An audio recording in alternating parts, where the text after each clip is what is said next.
Thanksgiving was supposed to bring warmth, laughter, and family unity. But in one wealthy mansion, a single kiss shattered the illusion.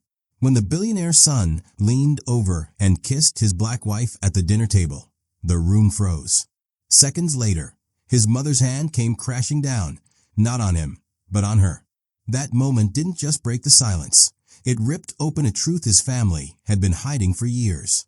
What followed would turn a holiday feast into a battlefield and leave everyone questioning loyalty, love, and the cost of prejudice.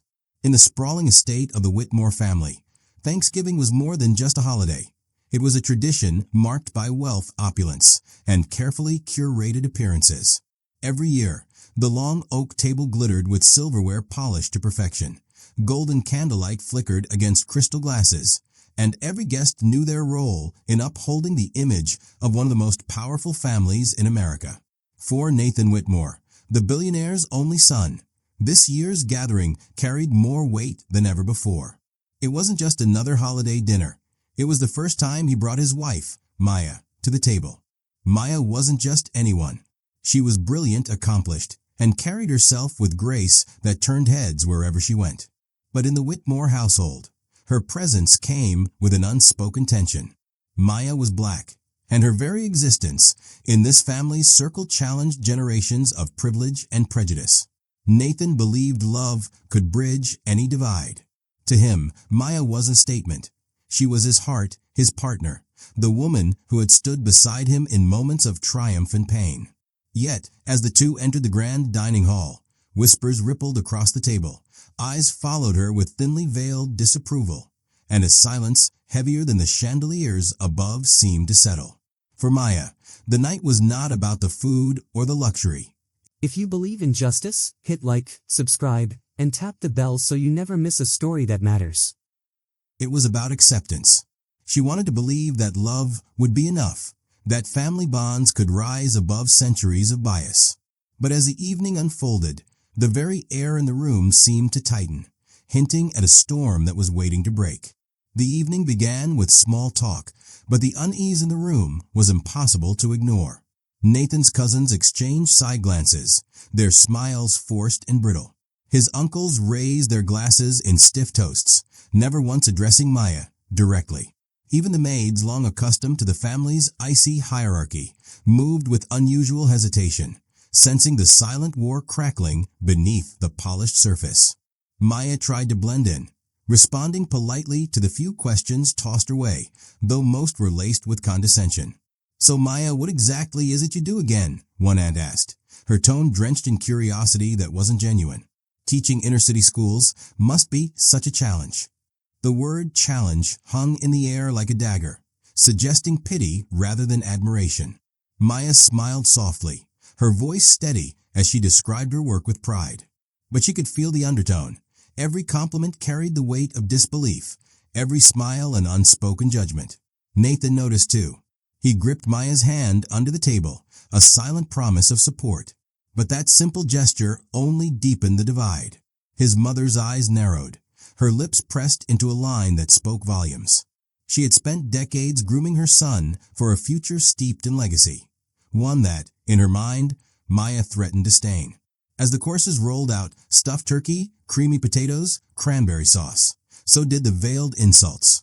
A cousin recalled how some traditions don't mix well with others. An uncle muttered about carrying on the Whitmore name properly. Each comment was disguised in polite tones, but sharpened with venom. Maya sat poised, her posture straight, her dignity intact. But inside, she was unraveling. She had prepared herself for resistance, but the sting of being treated like an unwelcome guest in her own husband's family home cut deep. Every word seemed to chip away at the hope she carried. The breaking point came when Nathan, unable to stomach the hostility any longer, leaned in and kissed Maya's hand gently.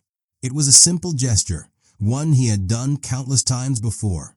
But in that moment, it was an act of defiance, of love declared in the face of hate. The table fell silent, forks frozen midair. The flickering candlelight seemed to dim. Then his mother moved. Slowly at first, her chair scraping the hardwood floor. Her eyes burned with something darker than disappointment, something ancient, rigid, and unforgiving. In an instant, her hand shot across the table, striking Maya across the face. The sharp sound echoed through the grand hall, louder than the crackle of the fireplace, louder than the beating of Nathan's heart. Gasps filled the room. The illusion of civility shattered, and in its place stood raw prejudice, exposed and undeniable. What was meant to be a night of family unity had erupted into an open wound. And in the stunned silence that followed, every guest realized this was not just a family disagreement. It was the unveiling of a war that had been simmering for generations. The sound of the slap still lingered, hanging heavy in the air like thunder after a storm. For a moment, no one moved. The billion-dollar chandeliers sparkled above, the golden cutlery lay untouched, and yet the room felt like it was collapsing in on itself. Maya didn't cry. She didn't shout.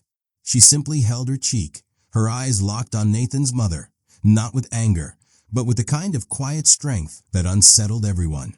Her silence was louder than any words. Nathan erupted from his chair, his fist slamming against the table.